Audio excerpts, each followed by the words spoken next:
Hello and good morning, Jennifer. How are you doing today?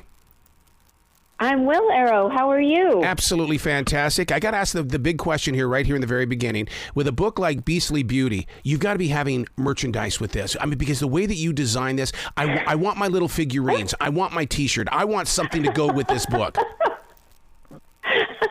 I'll get on that, Arrow. I'll start printing T-shirts and making figurines for you.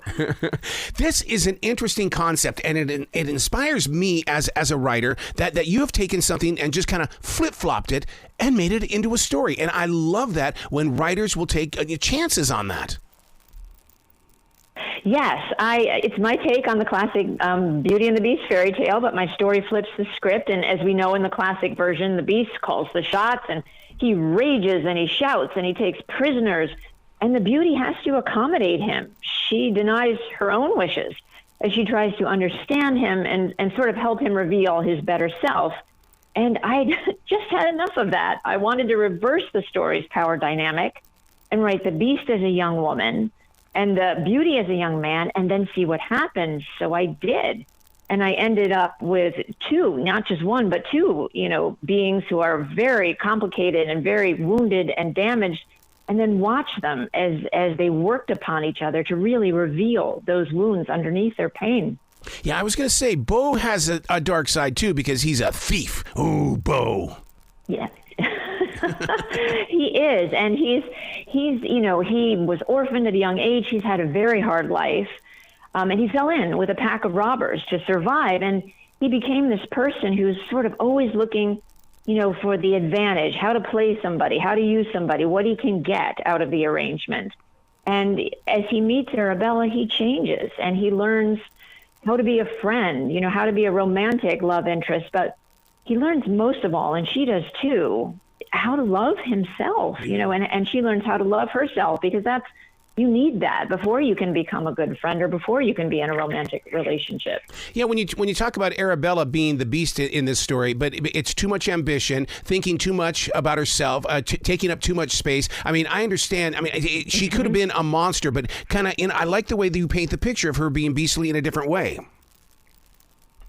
Yes, Arabella is this smart, passionate, vital young woman. She lives in 1700s France in a castle. She's a duke's daughter, his only child, and she wants to be an architect. She wants to build and create and make beautiful castles and palaces, but she's told, no, you can't be any of this. You can't do any of this. You have one job, one duty, and that's to marry well. And that crushes her. Mm-hmm. She tries to do what's expected of her, but eventually her emotion bursts out of her and it leads her to make a terrible mistake. And that's what brings the curse down on her. Being trapped in that castle, I think it's because we all went through the lockdown. I really could relate with this because, now when I read about stories of being trapped in something, it's like, oh, I've been there. Oh, I know what you're doing. And so I really love the way that you bring things out, because in a way, writers are to help teach the readers how to do what it is they need to do in life, too. And this is an open door for those who feel trapped.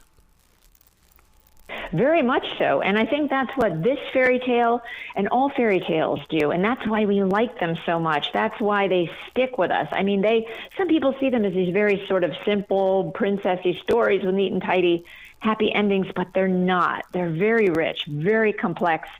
And the original versions are often very dark. And when you hear one, it stays with you forever. And I think, we're attracted to them as kids. We're attracted back to them as adults. And I thought about why? And I think the answer is because they give us the truth, and they also give us a lot of hope. And the truth can be, it can be pretty dark. Fairy tales are telling us that the world can be a hard, dark place full of monsters. And, it has a dark forest in it, and you'll find yourself hopelessly lost in that forest. But then they give us hope, and they show us that you can beat those monsters, and you can get yourself out of that forest and find your way home. Wouldn't you say that one of Beau's monsters was the fact that he thought love was an illusion? I mean, I understand, but at the same time, when you feel love, it's a completely different story. Very much so.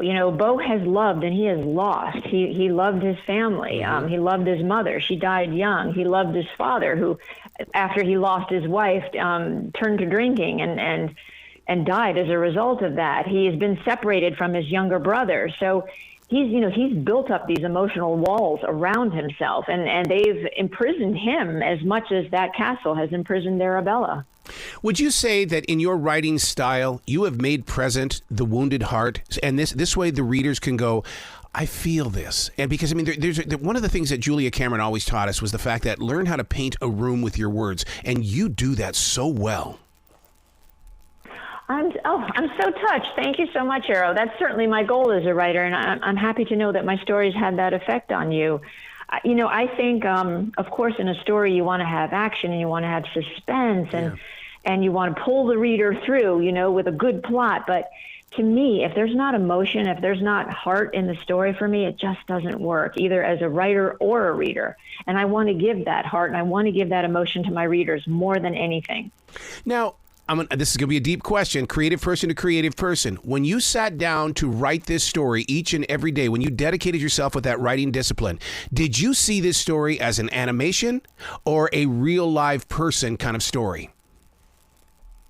I definitely saw it as a real life person. Ooh. For me, the whole story started out, with this image of Arabella, this teenager in France, excuse me, in the 1700s and facing an arranged marriage and wanting something different and wanting something better for herself. So she was so real to me from the very beginning. And then, Beau sort of walked out of the midst of my imagination as a fully formed human being. And then all the servants around them too, because it's their story as well. These people with their own hopes and dreams are locked in the castle with Arabella, and their life comes to a halt when that curse descends. And they're longing to get out and resume their lives as well. So all these people, are real living and breathing people to me. So many people have that big dream. Oh, if I only had all the money, if I had all the power in the world. But you paint that picture of, it's not as pretty as what we all think. Yes, I mean, Arabella's very wealthy, and food is not a problem. The castle is enchanted. Heat is not a problem. She has everything she wants. And yet nothing, because she's not allowed to be who she really is. Wow. Where can people go to find out more about you, Jennifer, and to give you lots of love? You can go to jenniferdonnelly.com, or you can go to all my social platforms at Jen Writes Books. Excellent. Please come back to the show anytime in the future. The door is always going to be open for you. Arrow, I would love to. Thank you so much for having me. Well, you be brilliant today, okay? Okay, I'll try my best.